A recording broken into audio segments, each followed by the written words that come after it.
Hi నేను సతీష్. ఈ వారం ఎలిమినేషన్ డిసైడ్ చేసేది ఈ వారం జరుగుతున్న ఈ టాస్క్లే ప్రధానంగా. ఈ సీక్రెట్ టాస్క్ ఇచ్చి ఎట్లయితే గేమ్ చేంజ్ చేస్తున్నాడు బిగ్ బాస్, ఇక్కడ డే బై డే పర్ఫార్మెన్స్ని బట్టి వాళ్ళు ప్రూవ్ చేసుకునే దాన్ని బట్టి ఎలిమినేషన్ కూడా డిసైడ్ అవుతుంది అనేది అర్థమైపోతూ ఉంది. అందుకే ఇక్కడ ఆటలో ఎట్లయితే ఊహించని మార్పులు, ట్విస్ట్లు టర్నులు వస్తూ ఉన్నాయో, ఎలిమినేషన్ కూడా అట్లాగే ఉండే ఛాన్స్ ఉంది. ఎందుకంటే టఫ్ ఫైటే ఉంది ఎలిమినేషన్ బార్డర్లో ఉండే వాళ్ళకి సంబంధించి. ఇప్పటివరకు ఎవరు ఎట్లా ఉంది మరి? మీకు సీక్రెట్ టాస్క్ ఇప్పటికే 2 వీడియోస్ అప్లోడ్ చేశాను న్యూస్ బోల్ అండ్ జర్నలిస్ట్ ఆఫీస్లో. ఎట్లా ఉంటుంది, ఏం జరుగుతుంది? నిజంగా రీతు చౌదరిని అయితే మెచ్చుకోవాలి. డీకోడ్ చేసేసి డిటెక్టివ్ సీజర్లకు కనిపెట్టేసి పర్ఫెక్ట్గా క్యాస్ట్ చేసింది. ఎటు బిగ్ బాస్ కూడా ఈ అమ్మాయికి సంబంధించి ఒక నమ్మకమే ముఖ్యం, దాన్నే కొనసాగించిన బూస్టప్ ఇవ్వడంతో ఇంకా అదే ఊపిలో వెళ్ళింది, ఇరగొట్టేసింది దివ్య అండ్ వాళ్ళైతే కనిపెట్టేసింది. కనుక గేమ్ చేంజ్ అయ్యింది. అట్లాగే మరి ఓవరాల్గా చూసుకుంటే దివ్య వాళ్ళు చేసిన పొరపాటు కూడా, కళ్యాణ్ నామినేషన్లో ఉన్నాడు, సాయి శ్రీనివాస్ కూడా నామినేషన్లో ఉన్నారు. అలాగే సుమన్ ఉన్నా సరే సుమన్కు వచ్చిన ఇబ్బంది లేదు, ఫరక్ పడదు, ఆయన హ్యాపీ బెందాస్ ఎటు పకడ్బందీగా ఉన్నాడు కనుక. బట్ వీళ్ళిద్దరికి ఎఫెక్ట్ పడుతుంది కదా. ఇప్పుడు ఆ అమ్మాయి దివ్య చాలా తెలివిగా అనుకుంది కానీ తెలివి తక్కువ నిర్ణయమే తీసుకుంది అనేది నా ఒపీనియన్. మరి మీకు కూడా ఏమనిపించిందో చెప్పండి, కామెంట్ అయితే పెట్టండి.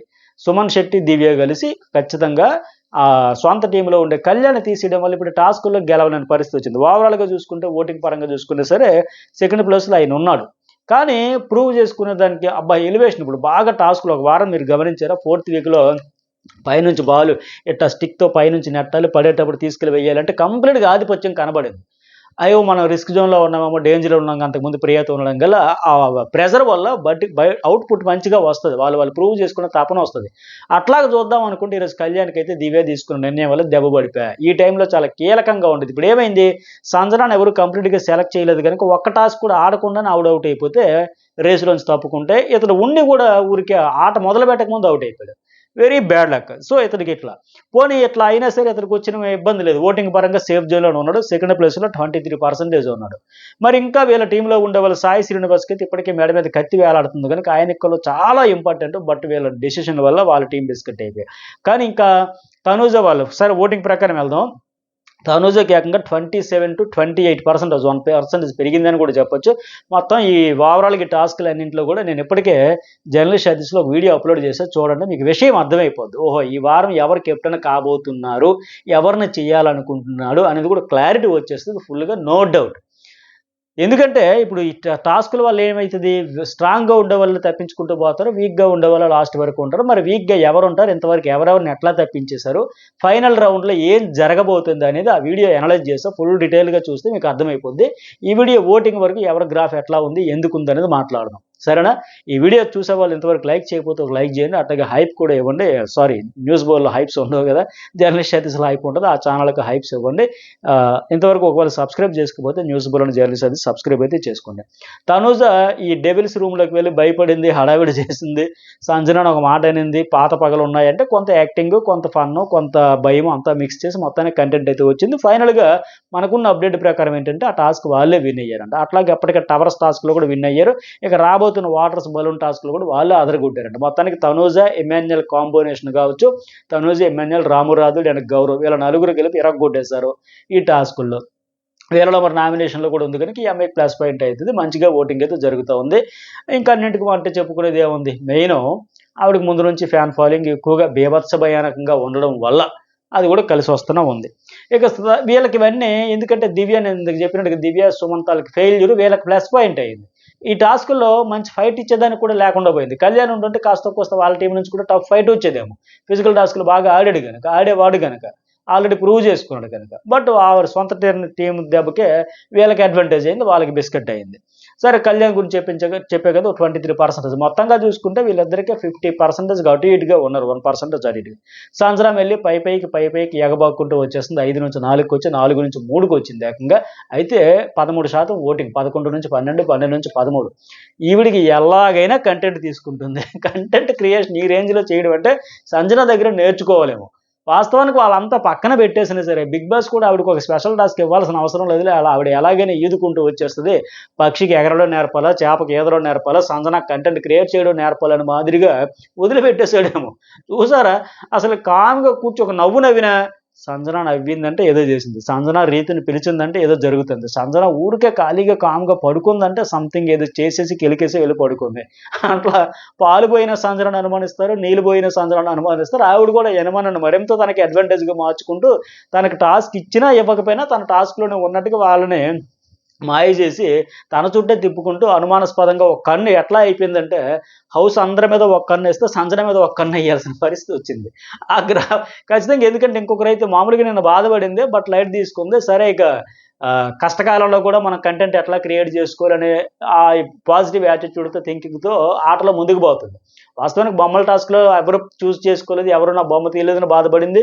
తర్వాత నిన్న కూడా 3 టీములు ఎవరో సెలెక్ట్ చేసుకోలేదు, కాసేపే ఫీల్ అయ్యింది.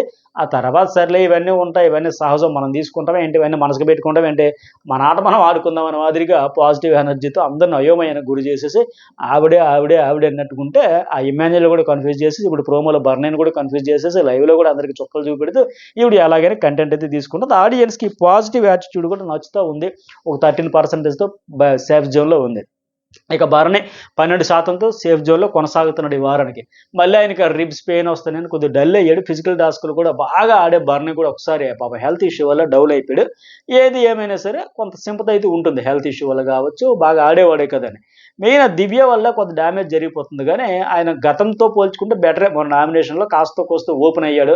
అతనికి మైనస్ అది, ఇంకేం చేస్తాడు ఆయన, వంట పట్టేయడం అంటారు కదా, అట్లా వంట పట్టేసినట్టు ఉంది. ఆ మొహమాటం అనేది కరాఖండిగా చెప్పలేక ఇక్కడ గేమ్ ఆడడానికి వచ్చాం, బాగా పక్కన పెట్టండి అని చెప్పేసి ఉంటే బాగుండేది. ఇంకా ఎనీవే ప్రస్తుతానికి సేఫ్ 12. ఇక 3 ఈ వారం ఓటింగ్ స్టార్ట్ అయిన తర్వాత 3లో ఉండి 4వ ప్లేస్కి వచ్చి 4 నుంచి 5వ ప్లేస్కి ప్రస్తుతానికి వచ్చాడు సుమన్ శెట్టి. వీళ్ళిద్దరు సంజన ఇతన్ని గమనించారా? ఆవిడ 11 నుంచి 12కి, 12 నుంచి 13కి పాక్కుంటూ పైకి వెళ్తే సుమన్ శెట్టి 13 నుంచి 12, 12 నుంచి 11కి ఇట్లా వచ్చాడు.